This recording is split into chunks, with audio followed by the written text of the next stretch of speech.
আছেন সবাই? আজকে সবাই ভালো আছেন। আজকে দোলাস্তেরি রাইসে পার্শে মাছের ঝাল করব।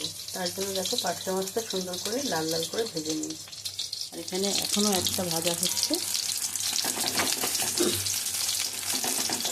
এটাও সুন্দর করে ভেজে নেব।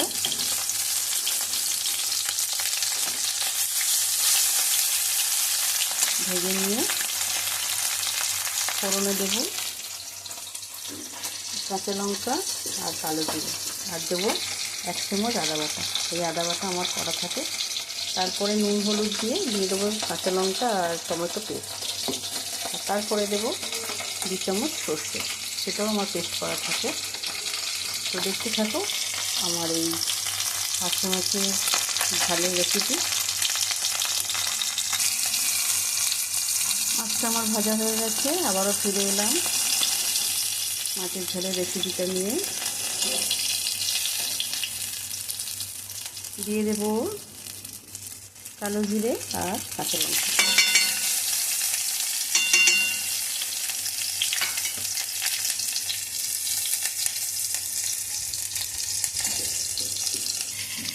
মাছগুলো সুন্দর করে ব্রাউন করে ভেজে নিলাম।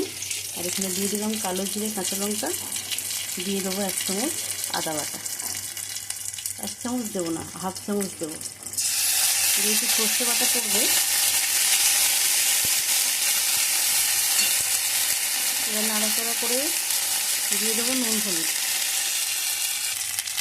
দিয়ে দিলাম 1/2 চামচ হলুদ আর পরিমাণ মতো নুন। এবার দিয়ে দেবো টমেটো আর কাঁচা লঙ্কার পেস্ট, যেটা আমি করে নিয়েছিলাম আগে থাকতে।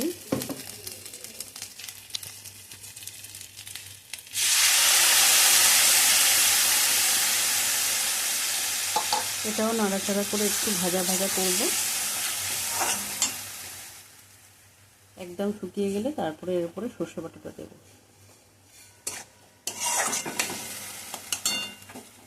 গ্যাসটা এই সময় গ্যাসটা একটু জোরে দিয়ে দেবো। মশলাটা ভালো করে ভাজা হবে। আদা আর টমেটো আর কাঁচা লঙ্কাটা কাঁচা গন্ধটা চলে গেলে তারপরে সর্ষে বাটাটা দেবো। টমেটো কাঁচা লঙ্কা আদা ভালো করে ভাজা হয়ে গেছে, দেখতেই পাচ্ছ তেল ছেড়ে দিয়েছে। তো এরপর এইবারে আমি দিয়ে দেবো সর্ষেটা। আগে থাকতে আমার বেটে রাখা সর্ষেটা আমি দিয়ে দেবো 2 চামচ, 1 চামচ।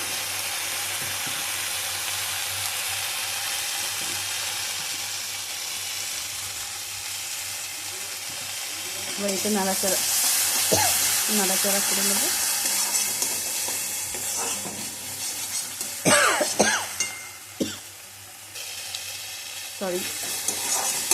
নাড়াচাড়া করে নেব, বেশি ভাজবো না। আর সর্ষেটায় আগে থাকতে আমার বাটা ছিল একটু নুন দিয়ে। অবশ্যই সর্ষে নুন দিয়ে বাটবে, নাহলে কিন্তু সর্ষেটা তেতো হবে।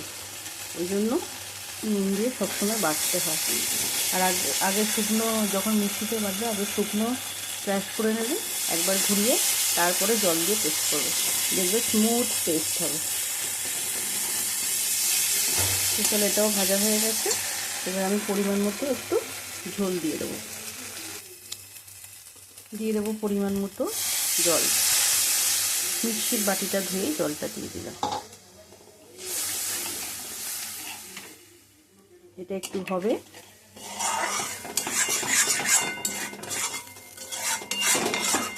এই পর্যায়ে আমি একটা কাঁচা লঙ্কা ওপর দিয়ে ফেলে দেবো, আর দেবো একটু কাঁচা সর্ষের তেল।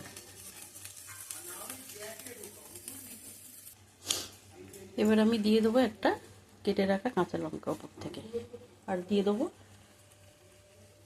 1 চামচ সর্ষের তেল ওপর থেকে ছড়িয়ে দেবো। যেহেতু আমি মাছগুলো দিয়ে দেবো, মাছগুলো দিয়ে নাড়াচাড়া করতে পারবো না, তাই আগে দিয়ে দিলাম।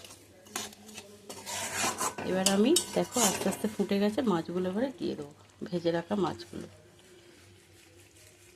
একটা একটা করে সুন্দর করে বসিয়ে দেবো।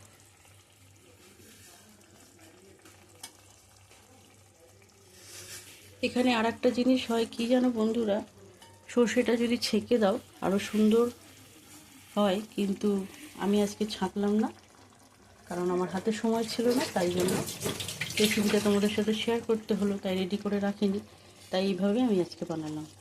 তো এখানে ছেঁকি করলেও ভালো হয়। এই কি সর্ষের এগুলো মানে উপরের যে কালো কালোগুলো, ওগুলো একটু খেলে শরীর খারাপ করে, তো যাদের প্রবলেম আছে তারা ওরকম করে করতে পারে। এটা আমার সুন্দর করে ফুটে যাবে, ফুটে গেলে আর একবার এক পিঠ হয়ে গেলে আর এক পিঠের মাছগুলো উল্টে দেব। এই মাছ খুব নরম হয়, তো বেশি ফোটানোর দরকার হয় না, অল্প একটু ফুটিয়ে নামিয়ে নেবো। আর নুনটা আমি দেখে নেব আমার ঠিকঠাক আছে কিনা, সেরকম হলে নুনটা আর একটু দিয়ে দেবো। তা হয়ে গেল আমার পার্শে সর্ষের রেসিপি। তোমাদের কেমন লাগলো জানিও, আর তোমরাও বানিয়ে নাও। জানি তোমরা সবাই পারো, আবার কেউ কেউ পারো না, তো তারা যারা পারো না তারা এরমভাবে বানিও, খেতে কিন্তু দুর্দান্ত হয়। হাত ছেটে খাওয়ার রেসিপি, সর্ষে পাশে সর্ষে পাশে রেসিপি, হাত ছেটে খাওয়ার রেসিপি। তো অবশ্যই কাঁচা লঙ্কা আর সর্ষের তেল দিও, নাহলে কিন্তু স্বাদটা সম্পূর্ণ হবে না। তো চলো, রেসিপিটা দেখার জন্য ধন্যবাদ। তো আবার আসছি নেক্সট কোনো রেসিপি নিয়ে। তো চলো, টাটা।